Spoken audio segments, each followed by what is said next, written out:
मैं नवीन कुमार, व्याख्याता इतिहास, मोता महाविद्यालय राजगढ़। हमने अपने पिछले जो वीडियो में कुतुबुद्दीन ऐबक की उपलब्धियों और उसकी प्रारंभिक समस्याओं के बारे में चर्चा की थी। इस वीडियो में हम कुतुबुद्दीन ऐबक के वो व्यक्तिगत और उसके एक शासक, योद्धा, सेनानायक आदि के रूप में उसकी उपलब्धियों का मूल्यांकन करेंगे। या ऐसा कह सकते हैं कि इस वीडियो में हम कुतुबुद्दीन ऐबक के चरित्र, उसकी जो व्यक्तिगत योग्यताएं थी, उसकी जो उपलब्धियां थी, उन उपलब्धियों पर चर्चा करने के साथ साथ उसका है वो मूल्यांकन भी करेंगे। सबसे पहले जो कुतुबुद्दीन ऐबक के जो समकालीन जो मुस्लिम इतिहासकार थे, साथ ही उसके जो पश्चातवर्ती मुस्लिम फारसी इतिहासकार हुए हैं, उन समकालीन और पश्चातवर्ती मुस्लिम इतिहासकारों ने कुतुबुद्दीन ऐबक को भारत में मुस्लिम सल्तनत का संस्थापक माना है। उन फारसी मुस्लिम इतिहासकारों के अनुसार कुतुबुद्दीन ऐबक जो है भारत में तुर्की सल्तनत का संस्थापक था। यद्यपि कुछ इतिहासकार हैं उसे वास्तविक संस्थापक नहीं मानते। उनके अनुसार भारत में तुर्की सल्तनत का वास्तविक संस्थापक इल्तुतमिश था, महज एक कारण के आधार पर कि कुतुबुद्दीन ऐबक भारत में एक व्यवस्थित प्रशासनिक व्यवस्था स्थापित नहीं कर पाया। तो यहाँ हम उसका मूल्यांकन है वो एक प्रशासक के रूप में करेंगे, तो वहाँ हम इस बिंदु पर वो विस्तृत चर्चा करेंगे। लेकिन फिर भी भारत में मुस्लिम सत्ता की स्थापना का जो श्रेय है वो बहुत हद तक समकालीन और पश्चातवर्ती मुस्लिम फारसी इतिहासकारों ने कुतुबुद्दीन ऐबक को ही दिए। मोहम्मद गोरी के समय भारत में है वो एक प्रकार से विभिन्न भारतीय शासकों को पराजित करके इस क्षेत्र पर है वो अपना एक प्रकार से प्रभुत्व स्थापित करना, तथा बाद में गोरी की अनुपस्थिति में जब गोरी है वो गोर और गजनी क्षेत्र में चला गया था, तो उस समय उसकी अनुपस्थिति में जो भारतीय जो राज्य था गोरी का, उसके प्रशासक के रूप में कुतुबुद्दीन ऐबक के द्वारा न केवल इस भारतीय राज्य में है वो शांति और सुरक्षा व्यवस्था स्थापित की गई, बल्कि जो हिंदू विद्रोही हिंदू शासक और सामंत थे, उनके विद्रोह का दमन करके गोरी के इस भारतीय मुस्लिम राज्य को का विस्तार करने का भी उसके द्वारा प्रयास किया गया। यही सब है वो सारी कुतुबुद्दीन ऐबक की हम उपलब्धियों के रूप में पढ़ेंगे।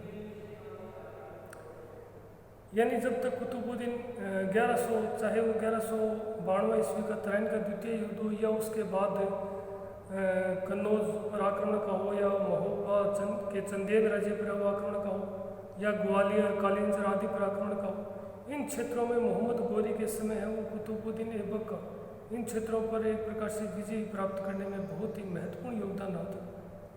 और जब 1206 ईस्वी में गोरी की मृत्यु हो गई, तो उसकी मृत्यु के बाद उसके योग्य उत्तराधिकारी के अभाव में जब भारत स्थित उसका मुस्लिम राज्य एक प्रकार से विकेंद्रित होता हुआ, यानी एक प्रकार से उसके सेनानायकों के मध्य बढ़ता हुआ और एक प्रकार से बिखरता हुआ दिखाई दे रहा था। ऐसी स्थिति में उसके भारतीय क्षेत्र का प्रशासक होने के कारण कुतुबुद्दीन ऐबक ने न केवल उसके इस भारतीय मुस्लिम राज्य को एक प्रकार से एक राजनीतिक सत्ता के नीचे संगठित करने का प्रयास किया, बल्कि मध्य एशिया की राजनीति से उसे पृथक करके, क्योंकि अभी तक भारत का जो मुस्लिम राज्य था वो गोर के शासक के अधीन एक प्रांत के रूप में था।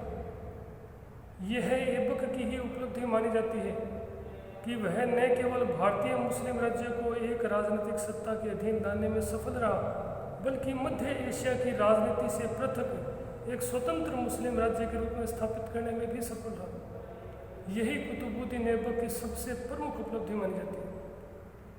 प्रोफेसर हबीबुल्ला, जो कि आधुनिक इतिहासकार हैं, उन्होंने भी कुतुबुद्दीन ऐबक की प्रशंसा करते हुए कहा है कि मोहम्मद जो गोरी था, मोहम्मद गोरी की जो भारत में जो सफलताएं थी उसका वास्तविक हकदार वास्तव में कुतुबुद्दीन ऐबक ही था, क्योंकि ऐबक तो भारत में मुस्लिम राज्य की स्थापना करने के एक प्रेरणा स्रोत के रूप में कार्य कर रहा था, जबकि उस प्रेरणा से और भारत में मुस्लिम राज्य की जो स्थापना की जो योजना थी उसे क्रियान्वित करने का जो श्रेय है वो वास्तविकता में कुतुबुद्दीन ऐबक को ही दिया जाना चाहिए। कुतुबुद्दीन ऐबक की जब हम योग्यताओं का मूल्यांकन करते हैं तो हम देखते हैं कि वो एक व्यक्तिगत रूप से वो एक वीर और पराक्रमी योद्धा था। पहला बिंदु यही होगा जब हम कुतुबुद्दीन ऐबक का मूल्यांकन करते हैं, तो सबसे पहले उसके व्यक्तिगत गुणों के बारे में जानते हैं। वो क्योंकि वो एक शासक बनने से पहले एक व्यक्ति था, एक सेनानायक था। तो सबसे पहले जब हम उसके एक व्यक्ति के रूप में मूल्यांकन करते हैं तो हम देखते हैं कि वो व्यक्तिगत रूप से एक वीर और पराक्रमी योद्धा था। यद्यपि वो अपने युद्धों के दौरान वो अत्यंत क्रूर और धर्मांध दिखाई देता है। यानी कहने का तात्पर्य है कि जब उसने जितने भी भारत में युद्ध लड़े, उन जब युद्धों का हम एक प्रकार से जो हमें जानकारी प्राप्त होती है विभिन्न स्रोतों से, उनके आधार से हम देखते हैं कि वो एक बहुत ही क्रूर और धर्मांध व्यक्ति दिखाई देते हैं। परंतु मुस्लिम जो एक प्रकार से जो मुस्लिम साहित्यकार हैं जिन्होंने ये लिखा है विवरण, उनके अनुसार ये एक प्रकार से युद्ध के समय इस प्रकार की जो बातें हैं वो एक प्रकार से महत्वहीन होती हैं। कुतुबुद्दीन ऐबक ने वो भारतीय जितने भी हिंदू क्षेत्रों का विजित करने का प्रयास किया, उन सभी में उसके द्वारा वो एक प्रकार से जो गैर मुस्लिम थे, या ऐसा कह सकते हैं कि जो लाखों निर्दोष हिंदू थे, उनका बिना किसी एक प्रकार से सोचे समझे रक्त बहाया गया था। उसने अनेक धार्मिक संस्थानों और मंदिरों को ध्वस्त किया था। परंतु एक योद्धा और सेनानायक के रूप में वह भारत में है वो गोरी की योजना को क्रियान्वित करने में सफल रहा। इसी कारण उसको एक प्रकार से एक योद्धा के रूप में वो एक योग्य और एक प्रकार से पराक्रमी योद्धा माना जाता है, क्योंकि वो उस योजना को क्रियान्वित करने में सफल रहा। भारत उत्तर भारत के है वो आंतरिक क्षेत्रों तक एक प्रकार से मुस्लिम आक्रांताओं ने गोरी की जो सेनानायक था कुतुबुद्दीन ऐबक, उसने है वो बड़े क्षेत्र पर अधिकार करने में सफल रहा। इसीलिए उसका मूल्यांकन जब हम एक योद्धा के रूप में करते हैं तो वो एक योग्य और पराक्रमी योद्धा दिखाई देता है। अब जब हम उसके समकालीन और उसके पश्चातवर्ती जो मुस्लिम इतिहासकार हैं, जब हम उनके स्रोतों का अध्ययन, उनके ग्रंथों का अध्ययन करते हैं, तो वहाँ पर उसकी एक और विरोधाभासी विशेषता भी दिखाई देती है कि वो एक उदार और धैर्यशील व्यक्ति था।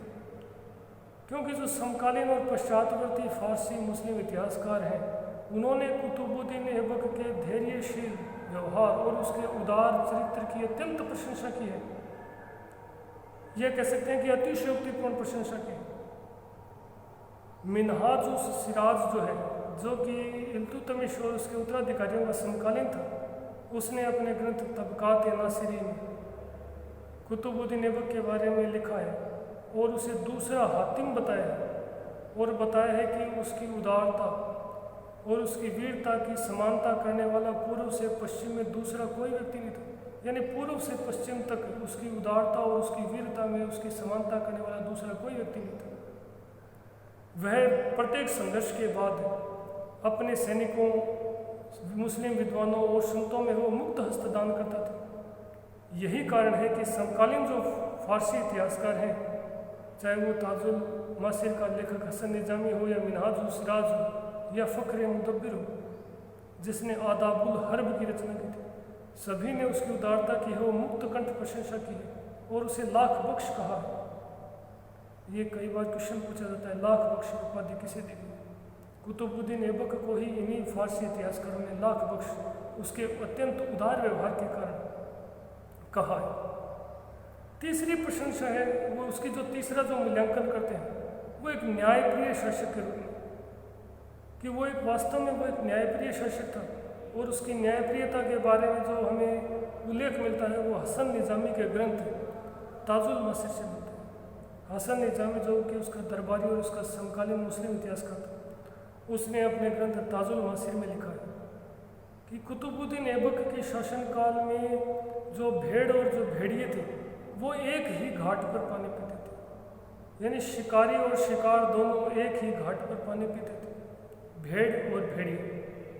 इससे स्पष्ट होता है कि एक प्रकार से उसके जो न्यायप्रियता थी उससे एक प्रकार से अपराधियों में किस प्रकार का भय व्यक्त होता है।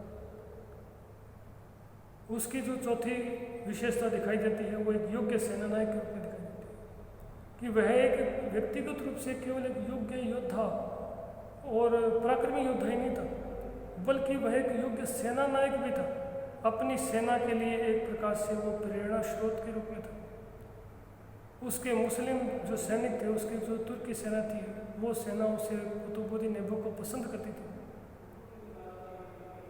और संभवतः कुतुबुद्दीन ऐबक ने भी अपनी सेना का विश्वास अर्जित करने के लिए वह किसी भी विजय के पश्चात अपने सैनिकों में मुक्त हस्त दान करता था। इस प्रकार का उल्लेख है उसके समकालीन मुस्लिम ग्रंथों से प्राप्त होता है। यही कारण है कि गौरी की मृत्यु के बाद भारत स्थित जो मुस्लिम जो एक सेनानायक थे अधिकांश, वो उसकी उदारता के कारण ही वो उसे अपना शासक स्वीकार करने के लिए तैयार हो गए। पांचवी जो विशेषता दिखाई देती है वो कुतुबुद्दीन ऐबक की है, वो एक कूटनीतिज्ञ के रूप में धैर्यवान चरित्र और कूटनीतिज्ञ के रूप में दिखाई देती है।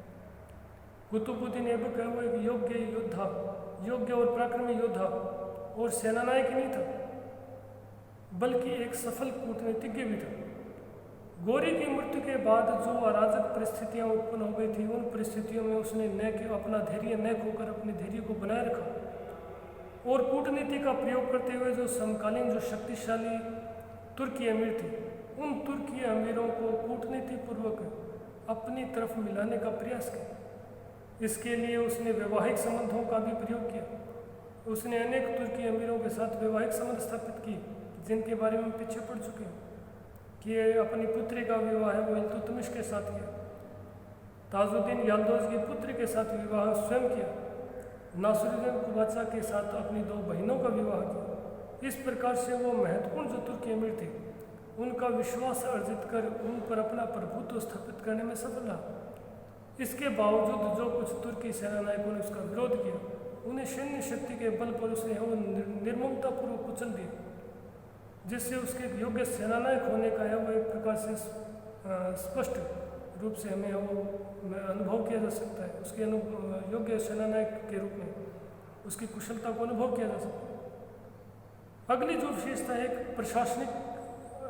प्रशासक के रूप में, तो यद्यपि जब हम कुतुबुद्दीन ऐबक का एक प्रशासक के रूप में मूल्यांकन करते हैं, तो हम देखते हैं कि कुतुबुद्दीन ऐबक एक योग्य प्रशासक नहीं था, क्योंकि जो विवरण प्राप्त होता है उसके आधार पर हम ऐसा कहते हैं, लेकिन वास्तव में ऐसा नहीं था।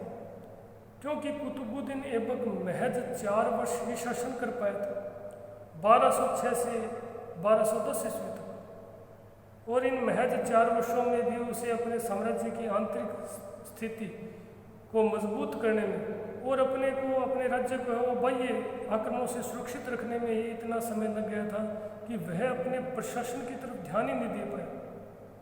यही कारण है कि वह एक ठोस प्रशासनिक संरचना की स्थापना नहीं कर पाया, जो बाद में इल्तुतमिश द्वारा की गई। और केवल इसी आधार पर जो आधुनिक इतिहासकार हैं वो कुतुबुद्दीन ऐबक के स्थान पर इल्तुतमिश को है वो तुर्की सल्तनत या दिल्ली सल्तनत का वास्तविक संस्थापक कहते हैं, लेकिन वास्तव में ऐसा नहीं था।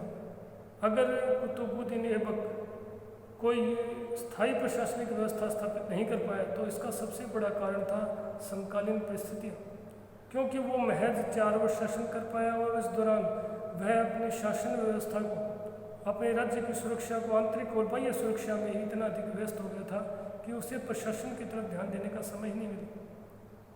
लेकिन फिर भी वह भारत में तुर्की सल्तनत को एक प्रकार से स्थापित करने में सफल रहा।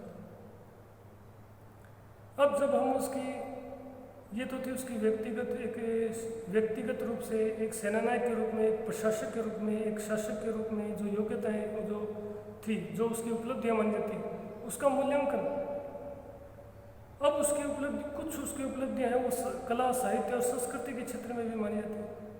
यद्यपि वो केवल 4 वर्ष शासन कर पाया था और इस दौरान वह केवल अपने राज्य की आंतरिक और बाह्य सुरक्षा के प्रति ही अधिक वो समय उसे देना पड़ा। प्रशासनिक व्यवस्था, एक सुचारू प्रशासनिक व्यवस्था स्थापित नहीं कर पाया। लेकिन इन सब के बावजूद वो कला और साहित्य में भी अधिक रुचि रखता था। कला, साहित्य और संस्कृति का भी संरक्षक था। उसके द्वारा भारत में जो प्रमुख निर्माण करवाए गए, उनमें जो सबसे प्रमुख है वो दिल्ली की कुव्वत-उल-इस्लाम मस्जिद है। कुव्वत-उल-इस्लाम मस्जिद है वो भारत में निर्मित पहली मस्जिद मानी जाती है, जो कुतुबुद्दीन ऐबक द्वारा निर्मित करवाई गई थी। कुतुबुद्दीन ऐबक ने इस मस्जिद का निर्माण 1195 से 1199 ईस्वी के मध्य करवाया था। यह वर्तमान में कुतुब मीनार के समीप स्थित है। उसके द्वारा जो दूसरी मस्जिद बनवाई गई थी 2.5 दिन का झोपड़ा, जो वर्तमान अजमेर में स्थित है। ऐसा माना जाता है कि 2.5 दिन का जो झोपड़ा है वो पहले विग्रहराज चतुर्थ, जो कि अजमेर का एक चौहान शासक था, विग्रहराज चतुर्थ, जिसने 1151 से 1166 जो है उसके शासनकाल में उसके द्वारा एक संस्कृत पाठशाला का निर्माण कराया गया था। तराइन के युद्ध के पश्चात जब अजमेर पर कुतुबुद्दीन या कह सकते हैं कि मोहम्मद गोरी का अधिकार हो गया, तब इस 2.5 दिन का तब इस संस्कृत पाठशाला को कुतुबुद्दीन ऐबक के द्वारा तुड़वाकर एक मस्जिद में परिवर्तित करवा दिया गया था। आज भी इस मस्जिद की जो बाहरी दीवारों पर जो पत्थर लगे हुए हैं उन पर उसी हरी केली नाटक की पंक्तियाँ उत्कीर्ण हैं, क्योंकि उसी सामग्री को उस मस्जिद निर्माण में प्रयोग लिया गया था। तीसरा जो कुतुबुद्दीन ऐबक का जो निर्माण कार्य है वो कुतुब मीनार बना था। कुतुब मीनार है वो एक प्रकार से कुतुबुद्दीन ऐबक द्वारा अपने गुरु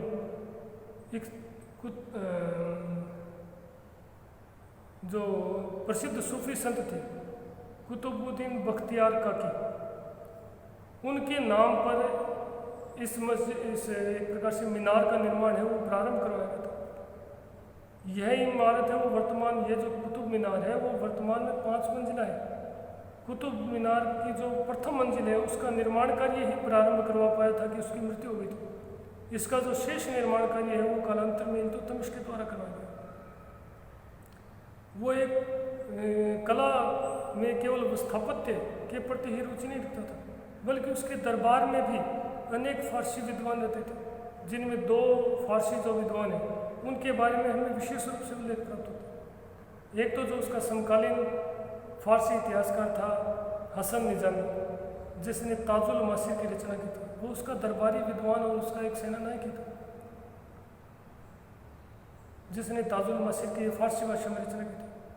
उसका जो समकालीन दरबारी दूसरा जो दरबारी फारसी विद्वान था फ़ख्र ए मुदब्बिर, जिसने आदाबुल हर्ब नामक ग्रंथ की रचना की थी।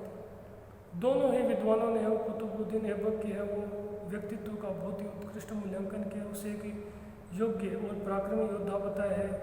उसे लाख बख्श की उपाधि भी इन्हीं फारसी विद्वानों ने दी है। उसकी उदारता की अत्यंत प्रशंसा की। और इसी बात के साथ वो आज हमारा ये टॉपिक है वो पूर्ण होता है। इसके बाद हम अगला जो टॉपिक है उसमें हम इल्तुतमिश के ऊपर चर्चा करेंगे। साथ ही मैंने अभी तक जो पढ़ाया है उसके PDF जो है नोट्स, वो मैं आपको आज शाम तक वो उपलब्ध कराने का पूरा प्रयास करूँगा। धन्यवाद।